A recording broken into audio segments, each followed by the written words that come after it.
This is the second video, and it discusses you, your stats, your skills, and how it all comes together. Here on the Heroes page, you can see your main 4 stats: Fortitude, Offense, Resistance, and Tech. I'll call this group of stats your Fort, F-O-R-T, the first letter of each stat. Your Fort are not used directly in the game, but instead modify the stats used in gameplay. Fortitude affects your health and health regeneration. Offense affects your direct damage, melee and ranged. Resistance affects your shield and shield regen. And Tech increases your trap damage, skill damage, gadget damage, as well as increases the healing you do to yourself and others. If you mouse over the stats, you'll see that each point increases the appropriate stat by 1% per point. This means that if a person has 10 stat points, they get a 10% increase in stats. So a person doing 100 pistol damage with 10 stat points in offense will do 110 pistol damage.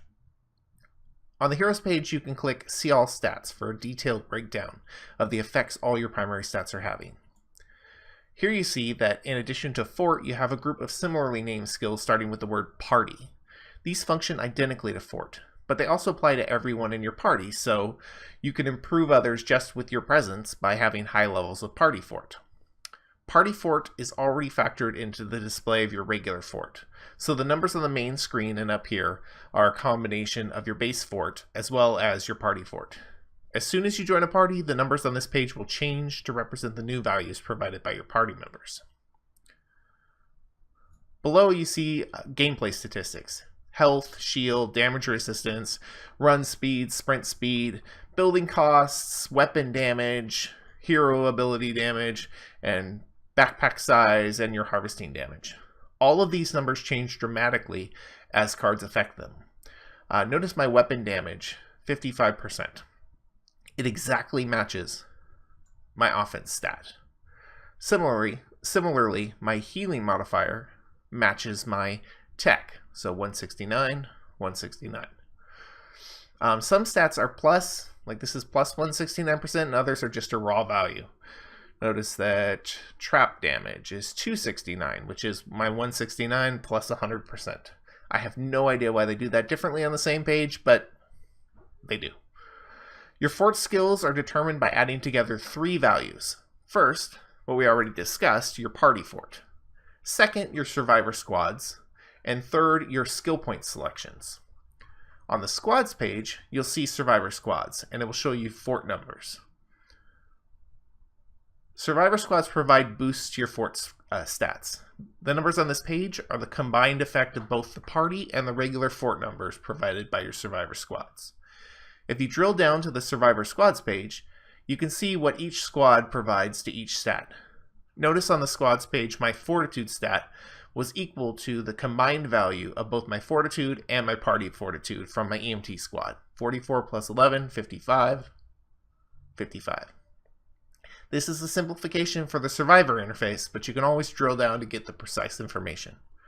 The next source of stats improvements is your skill choices. Notice my Survivor Squads provide 38 offense, but on my Heroes page, the total of my offense is 55. The difference is being provided by my skill points. If you click on the skill page, you can see the skill choices come from one of 2 areas: the skill tier or the research tiers. Skill tiers are purchased using skill points that you acquire by gaining experience in the game and leveling up. Research tier points are acquired in real time even while you're offline and collected for later spending. There are 4 skill tiers, which are gated by and unlock roughly in line with your progression through the main campaign and the main areas of the game. Let's look at skill tier 1. Here you can see the various skill points you can buy. You start on the far left and you have to buy skill attached to the previous points in order to proceed through the web. Some skills have additional requirements, like this one. Well, quest requirements: Stonewood, Storm, Shield, Defense 7. And you can't buy them until you've unlocked those additional requirements. There's a certain visual language to the skill tree, and certain things always take certain shapes. It'd be pretty boring probably to go through all these different shapes and what each one can mean, but there's basically three categories. The really big circles are the game-changing major advancement points in the game. They're additional gadgets, new classes, new skills, higher tiers for your classes, just big events. The smaller circles are typically just an improvement to an ability or a few skill points to your fort, or a lesser used ability getting an upgrade.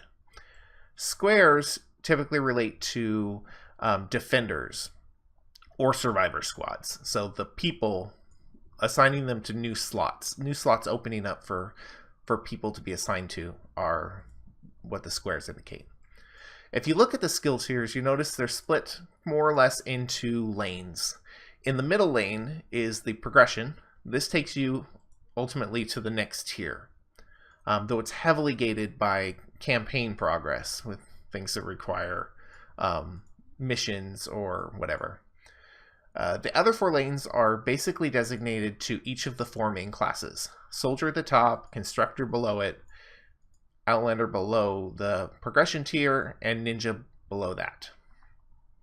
When you reach the last node in the lane, you're given the ability to increase the evolution level of that class by 1 star, and thus the card can level up 10 more levels. So focusing on a given lane and finishing it is what you want to do if you want to focus on a given class. The progression tiers pretty much require you to diversify, though, as you'll get to the end of something, or you'll be gated somewhere and you'll have to spend points in a tier you aren't focusing on before you can move forward. Take a look at my tier 2. On tier 2, you can see I can't go past kind of this 1/3 of the way down point until I spent 20 points in the tree. This skill required me to spend 20, so did this one. So I couldn't go past this point, and I was forced to go down this tree, and this tree before I could get enough points to move on in any one of the given trees. In the research tiers, things are a little bit different. You generate research points in real time, and whether you're online or offline, and they're stored over here. You have to click a button to move them from your generation queue to your storage. You can only generate about 1,000 before it caps out and stops generating. You can store 1,600 though, so you can move it over and store up to about 2,600 between the two categories at the start of the game. After reaching a new tier, you boost your storage by 1,000. Your generation limit by 1,000 and your storage by about 4,000. So it basically doubles your generation cap, but it quadruples your storage cap. This seems a little inverted to me because you're pretty much always going to spend all of your points as soon as you can. So there's no real reason to have a very large storage capacity, but the game, as you level up, your skills are going to increase your generation, so it's going to keep it in line with your generation cap, and you're never going to have more than 20 hours of storage capacity in your generation. So you're always going to be fighting that, and then you're going to have 20,000 points of research capacity, and you're never going to fill that up. Anyway, I digress. Nodes on the skill tree cost about 800 times the level of the tier. So they're 800 on the first page. This one's a bad example because it's the second one out. But after that, they're all 800 on the first page, 1,600 on the second, 2,400 on the, well, 2,700 on the third, and 4,000 on the fourth. Yeah, so they get a little bit more expensive.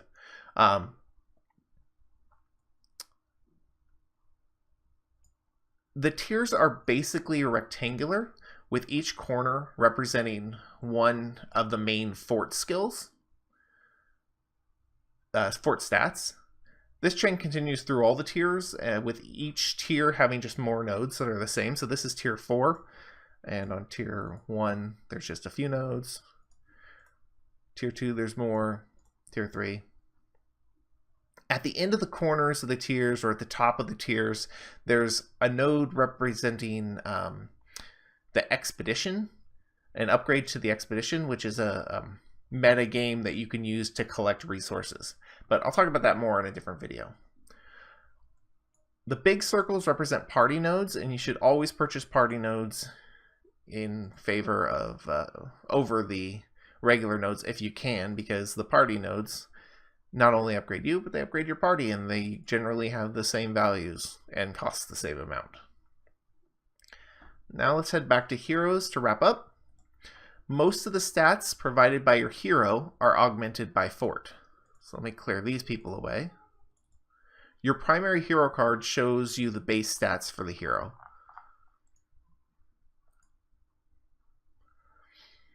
Each hero in the squad bonus section provides 20% of their stats to the primary hero. So notice Penny's health here, about 2,000. Now if I slot in Pathfinder Jess, who has 1,400, which is about 280, 20% of that's about 280, you see that Penny's stats go up to 2,300, which is about 280 more. If I look furthermore over here, the health on the left panel, you'll see that her health is actually 2,570, and this is the value of her health modified by my Fort stats. In general, all the stats here have everything calculated into them that could possibly be a factor. Even when you start the game, the party's effect on you will be factored into this page. The final stats shown on this page are the support and tactical bonuses. Your hero squad has 2 slots that you can unlock on the skill tree. One of these is for support skills and the other is for tactical skills. Support on the left, tactical on the right. In addition to providing the 20% of their stats to the main character, they also apply their bonus to these slots here, the support or tactical bonus. You can click on the card and click on bonus to see what the bonus will be. And support ones will say support down here, and tactical ones will say that they require star level 2 to unlock. I generally have work, which increases my harvester damage and allows me to collect resources faster, and power modulation, which allows Penny's base ability to heal structures. And that's it for characters, stats, and skills. Later I'll get into card manipulation and maybe even eventually the whole crafting system. If you have questions, feel free to leave them in the comments and I'll try to answer them or work them into another video. Thanks for watching.